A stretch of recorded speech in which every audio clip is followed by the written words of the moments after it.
right, good afternoon. It's Susan Matson, Master Gardener at Green Lake Nursery with Ella Roth. And we're looking at some ideas for your fall yard and garden work. We have some products here that I think we'll cover first. I was very intrigued by the mouse magic, and maybe Ella is holding here, repels mice. If you have possibility of mice in your garage, in your boat, in your cabin, in drawer space, Mouse Magic is an organic product. So would you like to add a little bit to that? We sell a lot of this, Susan, for exactly the reasons you said, especially for storing your boat or using in your pantry.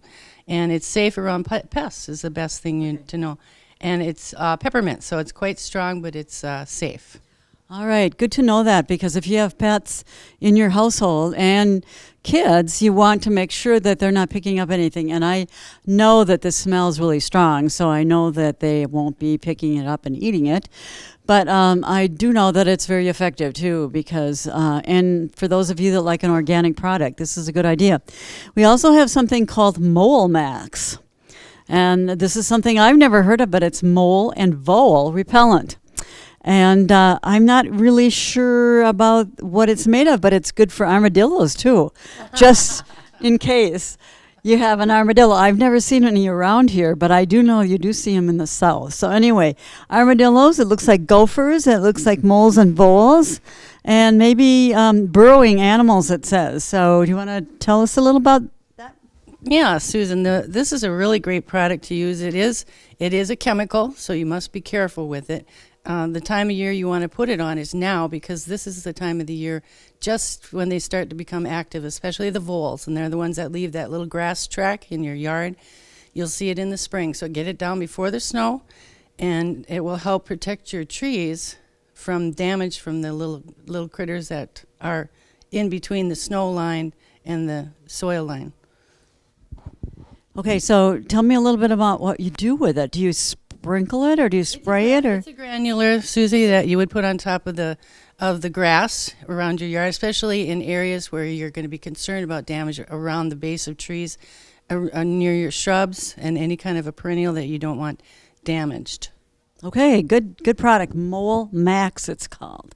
We also have some bags of products here that we're looking at for fall weeding and feeding of your yard, garden fertilizer. I'll just have Ella tell a little bit about some of the timelines for these products. Yeah, this is really the best time of the year to be doing yard work. The main thing would be to fertilize your yard this time of year, so you get an early green growing period. Your grasses and even your weeds are absorbing the fertilizers in the fertilizer now this time of the year, because they're storing energy to push out growth next year. You may not see the weed and feed product work much until next spring, but you will see results because it will work. Also, this time of year, you want to be looking at dethatching or aerating your lawn. And the reason you want to do it this time of the year is that in the spring of the year, your grasses, especially your bluegrass, are developing young shoots. And if you're doing this mechanical work, you can damage your lawn, and it can become thinner that way. Good to know. All kinds of different things here that we have, or that you can get at a garden store. You can also get it at some of the large stores in the Wilmer area. Ella was showing me a product that she uses for protection for young trees. And so now we're just going to move over to the other part of the shop here, and we're going to look at something for your trees. All right, we're back in another corner, and we're talking about trees and protection for your trees in the wintertime. And we have some tree guards of different shapes and sizes. These are plastic, and they're very sturdy. In fact, one of the customers is just taking theirs apart. Right? We have a sale going on. Of exactly these products. Okay. Sure. Just to make it clear, I want you all to notice that these are white. They're a light color, and a very important thing to know, because you don't want to put anything that's black that looks like this around the base of a tree, because what happens is in the wintertime, the sun shines down on that and he can heat it up and warm the bark up, the crystals in your bark, and can cause frost crack when we come to that. You also want to make sure that you get one that's big enough. We have 3 different sizes here. There should be an air gap between your tree trunk and the plastic coat or sleeve itself. Don't let it get really tight, because if it's really tight, then it's like wearing a Band-Aid on your finger too long, Susie. It'll get the bark damp, and it could freeze and crack during the winter as well. We don't recommend tree wrap anymore, although it's still an okay product to use, but the reason being is that there again, it's tight against the trunk of the tree and can sometimes cause moisture to build up. About trees, yeah. varieties. Yes, right. We just talked about some of the varieties that don't need tree wrap, and they don't need the tree guards, because they have a special kind of way that they are. I know I have birch trees, some river birch trees, and they don't need to have the tree guards on them. So, so I'm not required to have this, but are there any other trees? Birch tree is a good one to mention because the bark is bitter. Older trees, of course, that have developed their bark would not need to have a tree guard or protection, although we wouldn't want to mention a deer damage as a possibility too, though. But something interesting is maples do not develop bark for 12 years, so they should be watched carefully, and if not used with a tree wrap, then definitely with the fencing. Or you can go to the hardware store or the lumber yard and purchase some screen door netting, or it's called hardware cloths. So you're actually wrapping that around the trunk of the tree, but there's still going to be some good airflow. Now, we need to talk about something that I call the volcano effect. And occasionally you'll drive by someone's house and you'll notice that they've piled mulch up on the base of the tree, up in some cases even up to 1 foot or 2 feet high. And I'm never really sure why that's done. I know it really doesn't protect anything, because you're not really giving the base of the tree anything, and it can kill the tree. Do you have a few comments about the volcano effect? Yes, it's very important not to get the mulch too deep around the base of a tree, especially a young tree. It should only be at the deepest an inch or so right next to the trunk of the tree, and then it can be deeper as you move outward through your circle of mulch. It actually can cause a swelling of the trunk of the tree and eventual death in the tree if you get the mulch too deep. But it's still a good product to use as long as you use it carefully. Sounds great. All right. Ella and I talked a little bit about this, some of the ideas we had for this program on yard cleanup too. We want to impress upon people that you probably will want to do some of your clipping now, taking down some flowers. Not really necessary to do everything in the fall. Some of the clipping can be done in the spring. Do you have any thoughts about that? Well, certainly the grasses are kind of nice in your perennial grasses like the Carl Forster or your panicums, to leave them standing through the winter, not only for the seeds for birds, but it also will hold the snow we hopefully will be getting and further protect your perennials from winter damage. The coneflowers are nice, black-eyed Susans, to leave them standing, but most of your perennials right after the, say, first or second hard frost can be cut down to the ground, as well as some of the roses can be cut quite far down after the really hard frosts. And trimming in your shrubs in general, you can trim most all of them that don't bloom in the spring, but certainly don't be touching those evergreens. All right, so not on the evergreens, but other shrubs can be trimmed now that do not bloom in the spring. Good thing to remember, otherwise you will be removing. No, don't cut the lilacs until right after they bloom in the spring. I have a question, though, about the weather that we've been having. We've had a really good summer for moisture up until the last couple of months. And now we are in a really dry period. How does that affect some of the products that you use on your lawn, and particularly on your lawn? I don't think I quite understand the question. So I was, with the drought on our lawn. Well, it's good. It's a good idea to continue watering your lawn up to an inch a week, especially if it's a newer lawn. This time of year, we're not doing any active seeding. We would be waiting till later to do dormant seeding. Trees and shrubs, of course. I mean, because we had such a wet spring, they put on extra foliage, and during the middle of the summer, right after the water shut off, they started to slough off that bit of extra foliage. So in Minnesota, our bluegrasses here are meant to be able to withstand a 6-week drought. So after that 6-week period is up and you start to see your lawn browning, you should get the sprinkler out and start watering. But people with irrigated lawns, well, they're going to continue watering irregardless. So, but water right up till the ground freezes if you can. Good point. All right. Trees and shrubs, especially young trees and shrubs, especially need to be continually watered. Ella and I talked a little bit about some of the things that you can do to maintain an interesting appearance to your yard and garden during the winter. I do know that you can, I have some ideas from the Northern Gardener magazine that I read yesterday. But I think what we'll do is we'll take the program outside and we'll look at some of the colorful shrubs that are right outside our door here at Green Lake Nursery. And then we can talk about some of the things that you can use and keep and maintain and plant in your yard to make it more interesting year-round. We are standing in a group of evergreens. One of the things that you can use in your yard are a variety of green plants that are year-round green. They would be the yews, the evergreens. They have some different sizes down here.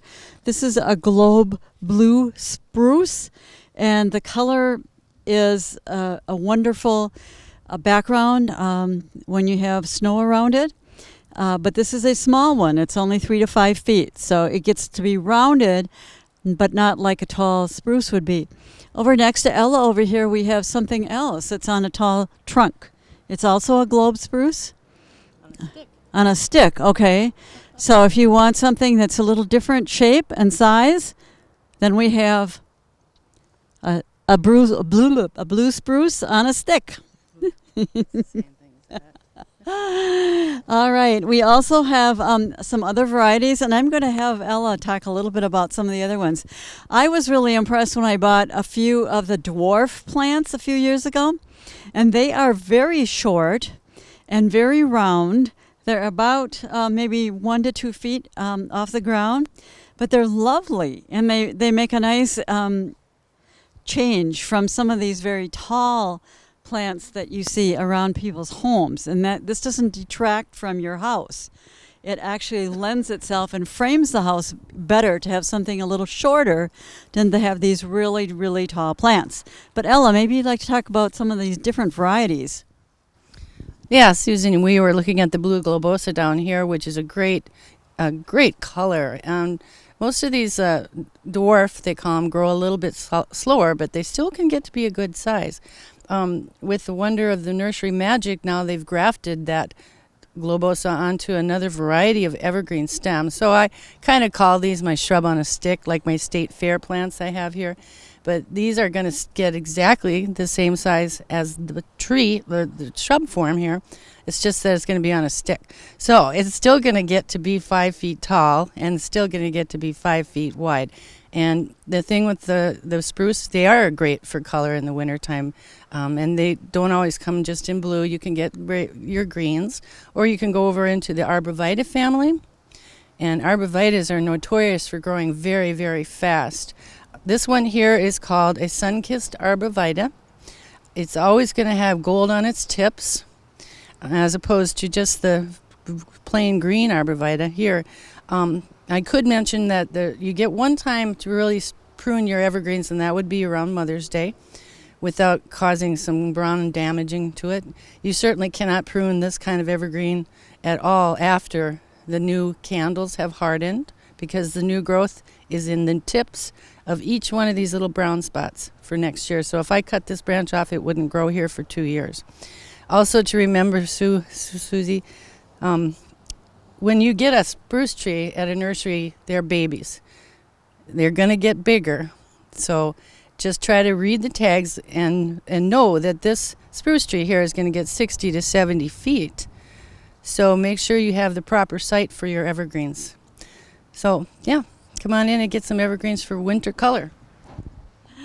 I really like evergreens anyway. And even if you don't have a very large yard, plan ahead. You can use them for borders if you want to have a border or a barrier between your place and neighbors. They make a nice area, a nice screen for privacy. So these are evergreens, lots of different choices. This one over here is a slightly longer needle. Okay, this is called a mungo. A mungo? Mugo pine. That's a Tannenbaum Mugo pine. Okay, Tannenbaum Mugo pine. And so it's beautiful. It's got lovely needles. So this would be another good choice for winter yard color. So now we're going to take a look at some of the shrubs and the colorful shrubs that you can plant. They have colorful bark, some of them, and some of them have colorful leaves. We're going to wrap up our program today by looking at some very, very colorful shrubs.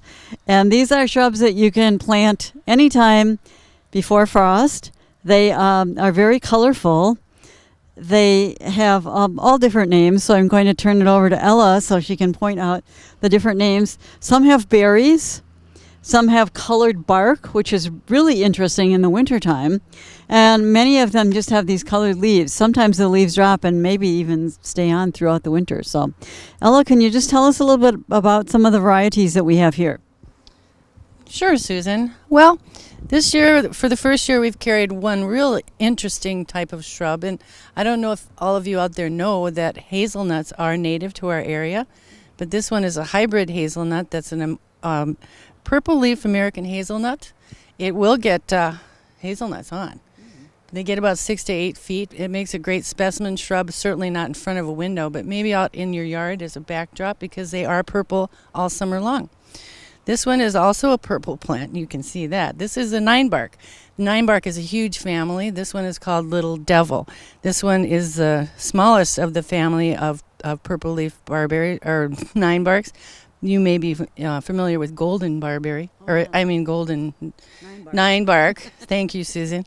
So purple and gold together are great. Very fast-growing tree or shrub, and it would make an excellent hedge. Its sister, the Diablo ninebark, would make an even better hedge. For privacy, this would be more for screening. Next to this, we have the very, very familiar dogwood. Native to our area, good for a low area, can tolerate some shade, very fast-growing. It will give you winter interest as well as fall color because, of course, the stems on dogwoods are red all through the season. And there again, talking about winter appeal with the evergreens, you know, you can get that with some of your shrubs as well. Or to decorate a pot on your deck, right? This is one of my favorites, and I'm sorry, but it does have thorns. It grows in the shade very well, and it's a golden color all summer. This is a golden barberry. It gets, if you don't prune it, it will get about 5 feet tall at the maximum. But it does have thorns, just be ready for that. But the winter interest is beautiful. They get red berries that stay on all winter long. And I have these right outside my kitchen window, right when you're washing the dishes. I look out the window and I see these little chickadees crawling all over there eating the berries. This one is a new one here. This shorter one in front, this is called a Tor Birchleaf Spirea. This one is a brand new variety called Glow Girl. This is a wonderful shrub for the person that's looking for a shrub that is no care other than water. You don't hardly ever have to trim it. It only gets about 2.5 feet tall. This particular variety is gold all summer long. And then in the fall, it has this wonderful blush of color. It only blooms once in the spring with white flowers. They have a new variety coming out that I'm hoping to get next year that's going to have pink flowers, and I'm hoping to get that one. Over here, one of my favorite shrubs to sell, and this is called a cotoneaster. I'm sure this is one of the hardest words that my customers have to pronounce because it looks like cotton Easter when you look on it in a paper. But that's a great hedge. It's been around for as many years as I've been working here, which is about 36. Wow. But great fall color and food for the birds. This one, Susan, is kind of a specialty shrub. This one is called a dwarf bush honeysuckle. And it's a one you need to read the tag on because it is really not a foundation plant.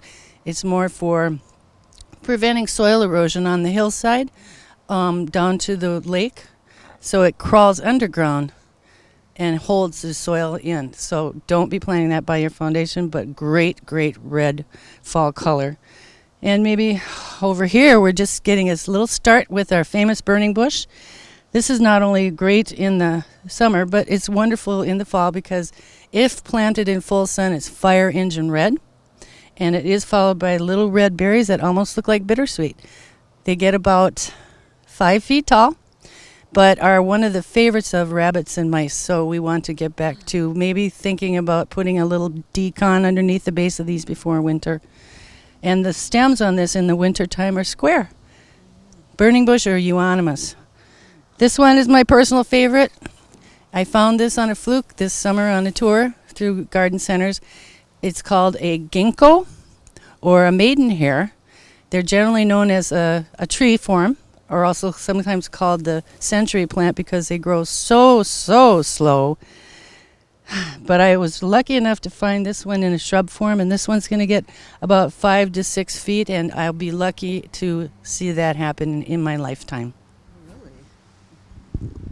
Oh, these are some beautiful examples of shrubs that you can plant in your yard for fall and winter in some case interest. I also see over to the side of Ella over here on her right, a lot of the blue asters. If you haven't tried one of those for fall color in your yard, they are absolutely fantastic. And they attract bees. Sometimes they can be just covered with bees. So if you're looking at something to plant for next year, when you start planting your garden, the asters are a perfect choice. So with that, we'll say our goodbye to Green Lake Nursery for the year. And we will see you next month. Thank you, Ella. You're welcome.